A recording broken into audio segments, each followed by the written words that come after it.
حضرت جنید بغدادی دجلہ کے کنارے جا نکلے اور آپ کے شاگرد بھی تھے آپ کے ساتھ، تو وہاں بہلول ملے۔ بہلول ایک مجذوب تھے، تو کہا کہ چلیے ان سے ذرا بات کرتے ہیں۔ تو شاگردوں نے کہا یہ تو ایک دیوانہ شخص ہے اور آپ اس سے کیا ملیں گے، آپ اتنے پڑھے لکھے عالم اور اتنے بڑے فقیہ اور صوفی، اور ایک دیوانے شخص سے آپ ملیں گے؟ دنیا اس کو دیوانہ کہتی تھی، بہلول دیوانہ۔ لیکن سعدی بولے کہ سعدیہ نزدیک رائے عاشقاں، خلق مجنو نندو مجنو عاقل است، کا اصل تو عاقل یہ لوگ ہیں۔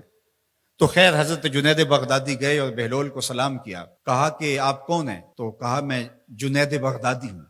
تو کہا کیا کرتے ہو؟ کہا کہ میں پڑھنے پڑھانے کی ذمہ داریوں میں لگا ہوں۔ تو آپ نے فرمایا کہ کھانے کے آداب جانتے ہو؟ تو کہا کہ ہاں، ہاتھ دھوئے جائیں، بسم اللہ شریف پڑھی جائے، چھوٹا لقمہ لیا جائے اور چبا چبا کے کھایا جائے، اور اس کے بعد الحمدللہ کہا جائے۔ تو بہلول کہنے لگا کہ میں تو آپ کو بہت بڑا عالم سمجھتا تھا، آپ تو کھانے کے ادب کو بھی نہیں جانتے۔ اور اپنا کپڑا اٹھایا، جھاڑا اور ایک جانب چل دیے۔ شاگردوں نے کہا ہم نے آپ کو کہا تھا کہ اس شخص کے پیچھے جانے کا کیا فائدہ، یہ تو دیوانہ شخص ہے۔ تو کہا نہیں میں اس کے پیچھے چلتا ہوں۔ پھر آپ اس کے پیچھے بھاگے۔ تو پھر بہلول نے پلٹ کے دیکھا، کہا کہ کون ہو؟ کہا کہ میں جنید ہوں، آپ کو ملنے آیا ہوں۔ تو آپ نے پھر ایک سوال کیا، گفتگو لمبی ہو جائے۔ تیسری مرتبہ بھی جب وہ اپنا دامن چھاڑ کے گزرے تو پھر آپ آگے بڑھے۔ انہوں نے پوچھا کون ہو؟ انہوں نے کہا کہ میں ایک عام سا شخص ہوں، تو آپ کے پاس جو ہے وہ سیکھنے آیا ہوں۔ تو کہا کہ میں نے تم سے پوچھا تھا کہ کھانے کے آداب کیا ہیں، تو تم نے یہ بتایا تھا۔ کہا جی میں نے تو یہی پڑھا ہے اور میں نے یہی بتایا ہے۔ تو کہا کھانے کا سب سے پہلا ادب یہ ہے کہ لقمہ حلال کا ہو، باقی لقمے چھوٹے چھوٹے توڑ کے کھائے یا چبا چبا کے کھائے یا جو ہے وہ پانی پہلے پیے یا بعد میں پیے، کہا یہ باتیں بات کی ہے۔ سب سے پہلا ادب کھانے کا یہ ہے کہ لقمہ طیب ہو، لقمہ طاہر ہو، لقمہ پاکیزہ ہو۔ اللہ اکبر۔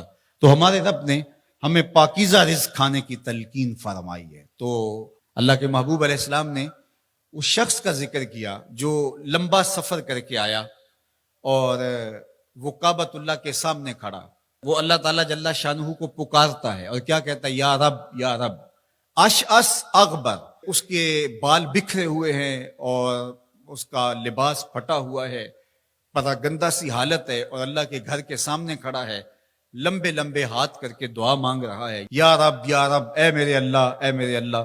لیکن فرمایا وَمَطْعَمُهُ حَرَامٌ وَمَشْرَبُهُ حَرَامٌ وَمَلْبَسُهُ حَرَامٌ وَغُذِّيَ بِالْحَرَامِ فَأَنَّىٰ يُسْتَجَابُ لِذَٰلِكَ۔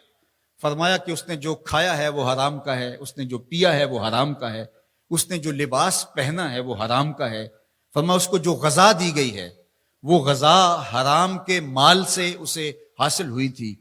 فرمایا فَأَنَّىٰ يُسْتَجَابُ لِذَٰلِكَ۔ فرمایا مجھے بتاؤ کہ اس کی دعائیں کیسے قبول ہوں گی؟ وہ کعبۃ اللہ کے پردے کو تھام کے کھڑا ہے، ملتزم سے لپٹ کے رو رہا ہے، وہ حتیم میں کھڑا ہے، وہ کعبہ کے اندر بھی چلا گیا، کعبہ کی چھت پہ سقف بیت اللہ پہ بھی کھڑا ہے، مطاف میں کھڑا ہے، وہ حجر اسود کے ساتھ لپٹ کے دعائیں مانگ رہا ہے، مقام ابراہیم کے پاس کھڑا ہو کے دعائیں مانگ رہا ہے، یمد یدہ، اس کے ہاتھ لمبے لمبے ہیں، یا رب کے کلمات اس کی زبان پہ ہیں، اور اشعث اغبر، غبار آلودہ بکھرے ہوئے اس کے بال ہیں، اور حالت پراگندہ ہے کہ کسی کو گزرتے ہوئے بھی ترس آ جائے، اور اللہ کے گھر میں کھڑا ہے تو وہ کیوں نہیں معاف کرے گا؟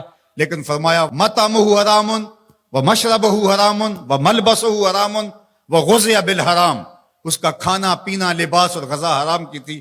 فأنا یستجاب لذالک، اس کی دعائیں کیسے قبول ہوں گی؟ بلکہ علماء نے لکھا کہ جو شخص حرام کمائی کھاتا ہے اس کی اپنی دعائیں تو قبول نہیں ہوتی، نیک لوگوں کی دعاؤں سے بھی اس کا حصہ نکال دیا جاتا ہے۔ جب اللہ کے بندے اولیاء کاملین دعائیں مانگتے ہیں اور وہ پوری امت کے لیے، پوری قوم کے لیے مانگ رہے ہوتے ہیں، لیکن اس شخص کا حصہ نکال دیا جاتا ہے جس کا رزق پاکیزہ نہیں ہے۔ اس لیے رزق کی پاکیزگی یہ بہت اہم ہے۔ رومی علیہ الرحمہ فرماتے ہیں کہ اگر تمہارا رزق پاک ہوگا، تمہارا رزق ستھرا ہوگا، تمہارے سینے میں معرفت کا نور پیدا ہوگا، اور اگر تمہارے سینے میں غل، غش اور حسد، بغض، کینہ اور نفرتیں پیدا ہو رہی ہیں تو پھر تم غور کرو کہ تمہارے رزق میں کوئی مسئلہ ہے۔ تم کھاتے ہو اس کے نتیجے کے اندر حسد پیدا ہو رہا ہے، بغض پیدا ہو رہا ہے، نفرت، سستی اور کاہلی اور عبادت سے دوری پیدا ہو رہی ہے۔ جو رزق حلال ہے وہ عبادت کے لیے تقویت پیدا کرتا ہے، وہ تمہیں سچائی کی زندگی گزارنے کی طرف راغب کرتا ہے۔ تو اہم ترین چیز جو ہے وہ رزق کی پاکیزگی ہے،